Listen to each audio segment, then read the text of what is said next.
Barefoot Cavalry, barefootcavalry.com. Drug Culture of the 60's, America's Self-Induced Weimar Republic. Posted November 26, 2015 by Yojack454. On May 9, 2013, Malcolm Shabazz was murdered in Mexico City. Most won't recall where they were on this day, but we do know that the president, a former Acorn attorney, was already a few months into his second term. I personally believe that there was massive voter fraud via electronic means. We have precincts in more than a few states with higher voter turnout than population. But the truly fertile ground for voter fraud is tampering with results electronically. One of my personal tools for assessment on this fact is, although Bill Clinton was a polarizing president, one never had to go far to find someone who actually voted for him. This is not the case with Barack Obama. Organizers have a penchant for inflating their work like a Bolshevik factory manager. In other words, organizers are the new class of commissars.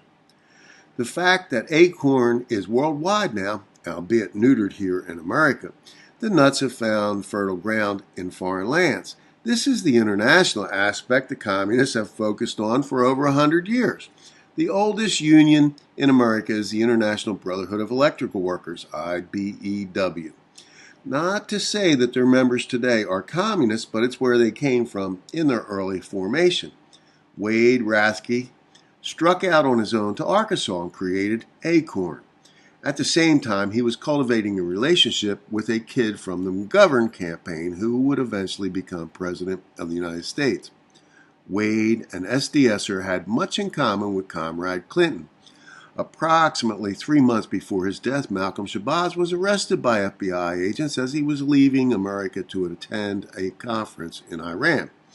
Imam Dawood Walid, an acquaintance of Shabazz and executive director of the Council on American Islamic Relations in Michigan, told NBC News, "I do know that Malcolm was involved in human rights and that he had a relationship with a gentleman named Suarez in Mexico." It appears while meeting with representatives of RUMEC, Revolutionary United Mexicans in Combat, and Miguel Suarez, founder of RUMEC, is where Malcolm met his demise. Although the true details of his murder might never be uncovered, it is quite sobering to see the people he chose to involve himself with in Mexico City. RUMEC was building a mosque in Oakland, California with Mr. Shabazz. It seems highly unlikely that this meeting between like-minded organizers was business that they would have conducted within the borders of the U.S. RUMEC is founded on the same principles as Malcolm X's organizing. Inspired by Malcolm X, who organized the black community through Muslim Mosque Incorporated and the Organization of Afro-American Unity, RUMEC is establishing organizations through construction inspired by our Muslim affiliates. We hold the belief of Malcolm X that you leave your religion at the door in a time of gathering for a greater cause. This is to say that we are all-inclusive in our movement, regardless of any religious affiliation. We have great respect for the discipline and organization behind a religion, however. When you look at criminal behavior and realize the most lucrative business in the world today is drugs, you have to wonder if all evil serves the same master. Community organizers, drug dealers, politicians, business leaders, media, and entertainment moguls. You know, the ones who invaded Washington, D.C. when the MENA coke dealers were in the Oval Office. It's like a CIA gun-running operation to Cuba. It just isn't right to go home empty. To avoid being remiss, this list is completed by adding crooked banksters. There is no way that you can look at all of this and not determine that evil knows no bounds. The quickest way to be labeled an extremist in our society is to challenge this structure.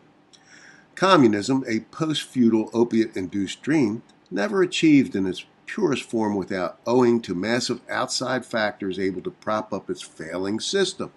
It must be noted, the underlying cause of a communist China was the importation of opium by European powers, pirating a profit off untold misery. The economic juggernaut that Mao set in motion with the Red Guards, gambled on a third industrial revolution. Today, realizing they are short on breeding stock, China, with her 1.4 billion people, is now relaxing its one-child policy. It is more than likely probable, as the world economy tanks, China will become more authoritative domestically and militaristic abroad. If you were a high-level communist in Russia and China, the overpowering strategy against America and the liberty it represents would be the foremost thing on your mind. Suffice it to say, Mao Zedong and Brezhnev realized America must be brought down from within to avoid annihilation of the world. Wanting not to destroy the world, they were seeking the reins to worldwide communism and controlling its commerce. North Korea is a microcosm of dealing with these two communist powers. China has North Korea on a yo-yo string, and the U.S. State Department and defense establishment are preoccupied with this versus realizing it is all working in conjunction to bring us down. Russia and China pursued statecraft on separate bases with the United States and have been colluding for many years. When Nixon went to China, he was sucked in by Kissinger and was made to believe there was a wedge between the two communist powers. Russia was the nuclear power and remained so after the decline and fall of the Soviet Empire, spreading tentacles of intrigue across the globe with arms dealers and Russian mafia. China was enabled by American turncoats in its quest for warfare technology. At the same time, the economic boom in China was being facilitated by American consumerism, cheap products arriving at our docks at an unprecedented rate, while the most basic manufacturing in America withered on the vine. Conclusions. The drug culture of the 1960s is in power and bent on destroying us either from domestic or foreign quarters. They have allies in China, former Red Brigade, but the most surprising enemy of America, the moneyed elite of England, the former drug supplier to China.